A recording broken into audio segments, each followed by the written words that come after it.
Week 9, The Open Gate.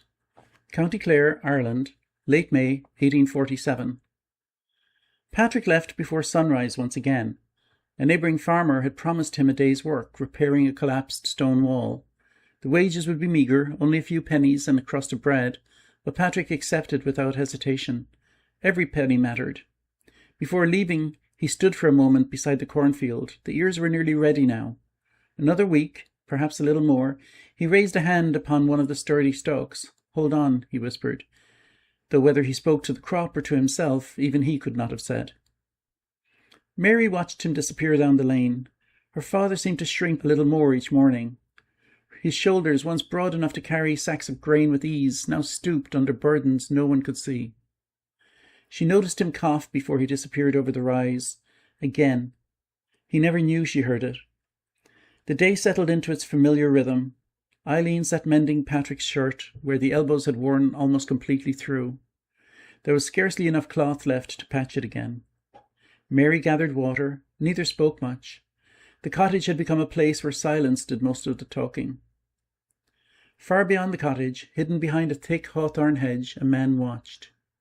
The same stranger Mary had seen weeks before. He had returned twice since then. Each time he had observed, each time he had waited. Today he had seen what he needed to see. Patrick was gone. The neighbouring fields were empty. The lane lay deserted. He waited another quarter of an hour, then another, and satisfied, he crossed the ditch and slipped quietly through the Dunne's gate. He moved quickly. He knew precisely why he had come. The corn stood almost ready, not quite ripe, but close enough. He drew a sickle from beneath his coat. The first stalk fell, then another, and another. He worked with practised hands, not wildly, methodically. Each harmful disappeared into the coarse sack he had carried folded beneath his coat. Several times he looked nervously towards the lane. No one. He continued. Within half an hour the sack had grown heavy. He tugged at its mouth. There was room for no more. He looked regretfully across the field. There was so much left. Had he brought another sack? He shook the thought away. Greed caught thieves. Caution kept them alive. He hoisted the load onto his shoulder and made for the gate. At almost that same moment, Father O'Malley was walking down the road towards another parish family. He walked slowly. The past weeks had aged him almost as much as they had his congregation.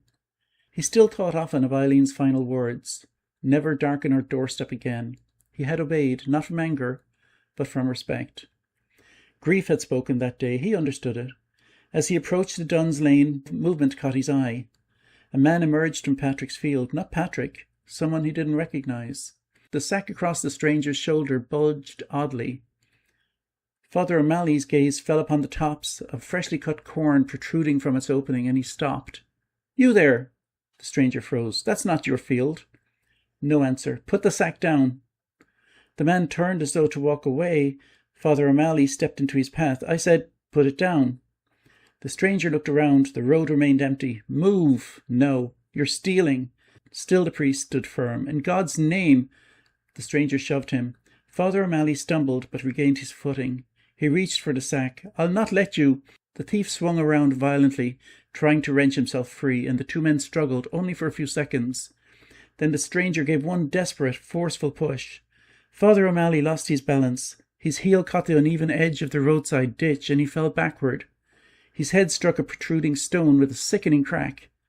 Silence. The thief stood frozen. Blood began spreading slowly beneath the priest's head. "God," the man whispered. He looked desperately up and down the road. No one. He crouched briefly, as though uncertain whether to help. Then fear overcame him. He seized the sack once more and disappeared across the fields. Within moments he was gone. Father O'Malley never moved again. It was little over an hour later when Patrick returned. The day's labour had ended early. The neighbouring farmer had simply run out of work to offer. Patrick carried his few pennies carefully wrapped in a handkerchief. As he rounded the bend towards home, something lying beside the road caught his eye. At first he thought someone was asleep. Then he noticed the black coat.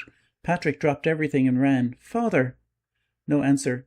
He knelt beside the priest. His hands immediately came away stained with blood. "No!" He searched desperately for a pulse. Nothing. He pressed his ear against the priest's chest. Only silence. Patrick slowly bowed his head. "God rest you." As he stood, another detail caught his attention. The gate to his own field stood open. He was certain he had latched it that morning. A terrible feeling swept through him, and he looked towards the corn. Even from the roadside he could see it, a gap. Not large, but unmistakable. Someone had cut into the rows. Patrick's breath caught. No. He looked once more at Father O'Malley, then towards a cottage. Duty pulled him in two directions at once. He ran. "Eileen!" Mary hurried outside. Patrick could scarcely speak. "The priest!" "What?" "He's dead!" Eileen covered her mouth. Patrick turned immediately to Mary. "Run!" She stared at him. "Go into Kilrush. Find the constable. Tell them Father O'Malley's lying by the roadside." Mary nodded. "I'll come too," Eileen said. Patrick shook his head. "No." He looked toward the field. "They've taken corn." For a brief moment, Eileen simply stared at him. Then she understood. The crop, the landlord's crop, the measured crop. Patrick's responsibility. Mary hesitated. "What about the priest?" "The police." Patrick answered firmly. "They must come." He looked toward the field once more. "I need to know how much is gone." Mary set off at once, her legs aching from hunger, but driven by urgency. Eileen watched her disappear down the road, then turned back towards her husband. Patrick had already crossed into the field. He walked slowly along the damaged rows, counting, measuring, trying to remember exactly how everything had stood. Every missing stalk felt like another accusation. He crouched where the thief had worked, fresh cuts, still damp. The theft had happened only recently. He counted again, then again. He could not be certain. Too many, or perhaps not enough. His hands trembled. Mr. Pemberton's words echoed in his mind. "There will be a full accounting. I know what ought to be standing there." Patrick closed his eyes. He had not stolen a single ear. He had protected the crop with everything he had left. Yet part of it was gone, and he was the man responsible.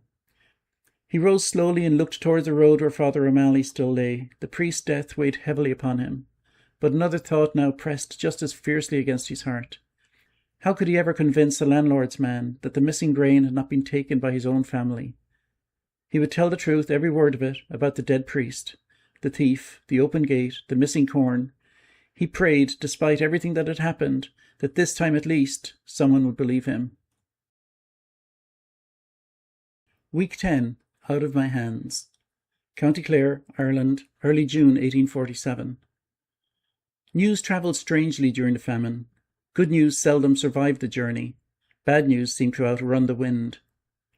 Within 2 days, nearly everyone around Kilrush knew what had happened at the Dunne farm. Father O'Malley was dead. A stranger had stolen part of Patrick Dunne's corn. The rent would almost certainly not be paid in full. The story changed a little with each telling, but the ending remained the same. The Dunnes were ruined. Neighbours stopped by when they could, not to bring food, there was none, not to offer money, nobody possessed any. They came because sometimes all a person had left to give was company. Liam O'Shea stood in Patrick's doorway one evening, his cap twisting nervously in his hands. "I'm sorry." Patrick nodded. "So am I. I'd help if I could, I know." Liam looked around the bare cottage. There was nothing left worth noticing. "I've barely enough meal for ourselves." Patrick managed the faintest smile. "You needn't explain." Liam's eyes filled. This famine has turned decent men into people who apologise for having nothing. Patrick reached out and squeezed his friend's shoulder.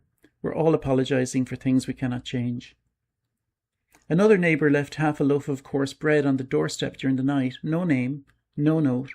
By morning, Patrick had guessed who left it. An old widow who almost certainly needed it more than they did.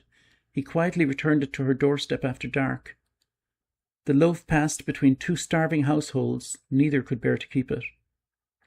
The whole parish mourned Father O'Malley. He had buried hundreds, baptised hundreds more, married generations of families. Now it was his turn. There were prayers, there were tears.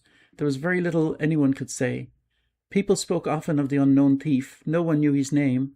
No one had seen him clearly enough to identify him. It was as though he had stepped from the mist, changed the course of several lives, and disappeared back into it. Inside the Dunne's cottage, another burden had taken root: guilt. It settled upon the family like another season. No one escaped it. Eileen could scarcely look toward the road where Father O'Malley had fallen. Every time she did, she heard her own words again. Never darken her doorstep again. She had driven him away. She had rejected him, and now he was dead. She replayed that afternoon endlessly. If she had remained silent, if she had accepted his prayers, if she had not spoken in anger, would he have chosen another road that day? Would he still be alive? The questions tormented her. One evening she spoke aloud what she had been carrying alone. I did this. Patrick looked up sharply. What? She stared into the cold hearth. I sent him away. Eileen, I told him never to return. He wasn't coming to see us. No, but he walked that road. Her voice trembled, and God saw what I'd done. Patrick reached for her hand. She pulled it gently away. He sent his priest. I rejected him. Now Father's dead. Patrick shook his head. That wasn't your doing. It was my sin. No. She looked at him with hollow eyes. I think, she struggled to finish, I think God has turned his back on us. Patrick wanted to argue. He wanted to tell her that God did not work that way, but the words wouldn't come. Not any more. Across the room, Mary listened silently. Every sentence pierced her, because she too carried a secret. That night, while Patrick slept fitfully, she finally spoke. Ma'am. Eileen looked over. I have to tell you something. Patrick opened his eyes. Mary's hands shook. I saw him. Patrick frowned. Who? The stranger. Silence. When? Weeks ago. Patrick slowly sat upright. Where? Watching the field. The room became perfectly still. I thought... Tears streamed down her face. I thought he'd have gone. Why didn't you tell us? Patrick asked quietly. Mary sobbed harder. You already had too much. I didn't want... Her voice disappeared. I thought I'd only make things worse. Patrick closed his eyes. Eileen began crying softly. Mary dropped to her knees before them. I'm sorry. I'm so sorry. If I'd told you... Patrick interrupted her gently. No. She looked up. This isn't yours to carry. But it isn't. He spoke with more certainty than he had felt in months. You were trying to protect us. Mary shook her head. I failed. Patrick almost smiled. So did I. Because Patrick carried his own sentence. Every morning he replayed the decision to leave for day's labour. If he had remained home, if he had watched the field, if he had ignored the chance to earn a few pennies, the stranger would never have entered. The priest would never have died. The crop would still be whole. Instead, he had chosen those few miserable pennies, and he blamed himself completely. His health worsened noticeably. The cough now deepened. Now it often bent him double. Twice Eileen found blood on the cloth he tried to hide beneath the mattress. He denied it. She stopped arguing. There was no strength left for arguments. One afternoon, while Mary fetched water, Patrick sat alone beneath the ash tree. His breathing came heavily.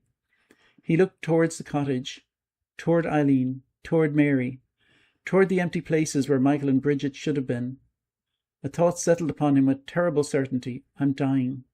He didn't fear death. He had buried too many to fear it now. What frightened him was everything that came after. Who would chop wood? Who would bargain at the market? Who would protect Eileen? Who would look after Mary if Bridget never returned? He had failed them while alive. How could he help them once he was gone? 3 days later, horses again appeared upon the lane. William Pemberton, the landlord's man. This time he came alone. Patrick met him outside. I've inspected the field. Patrick nodded. I expected you would. The missing section has been measured. I know. Pemberton looked unusually tired. The loss is significant. Patrick swallowed. I understand. I've compared it against my earlier survey. Again Patrick nodded. There'll be a deficiency, yes. Pemberton looked toward the cottage before speaking again. I've heard about Father O'Malley. Patrick lowered his eyes. So have we all. I'm sorry. The words sounded genuine. Patrick believed they were, but they changed nothing. Pemberton opened his ledger. I'll submit my report to the landlord. Patrick said nothing. It'll include the priest's death, another pause, and the theft. Patrick looked at him hopefully. So he'll understand? Pemberton hesitated. I shall report exactly what occurred. And? The estate agent drew a slow breath. The crop was entrusted to your care. Patrick's face fell. I know. The harvest delivered will not match the expected yield. I know. The rent therefore cannot be paid in full. I know. Pemberton closed the ledger. What happens next? He looked genuinely uncomfortable. Is out of my hands. Silence. The words settled over the yard like a winter frost. Out of my hands. Patrick heard only one meaning. Eviction. Eileen heard another. The workhouse. Perhaps both were right. She stepped quietly out of the cottage. Mr. Pemberton removed his hat respectfully. Mrs. Dunne. She scarcely acknowledged him. "Is there nothing you can do?" His eyes met hers. "I've already written exactly what happened. But my duty is to report. You know we didn't steal it." "I believe you." Patrick looked up sharply. "You do?" "Yes." The answer surprised even Pemberton himself. "I believe you."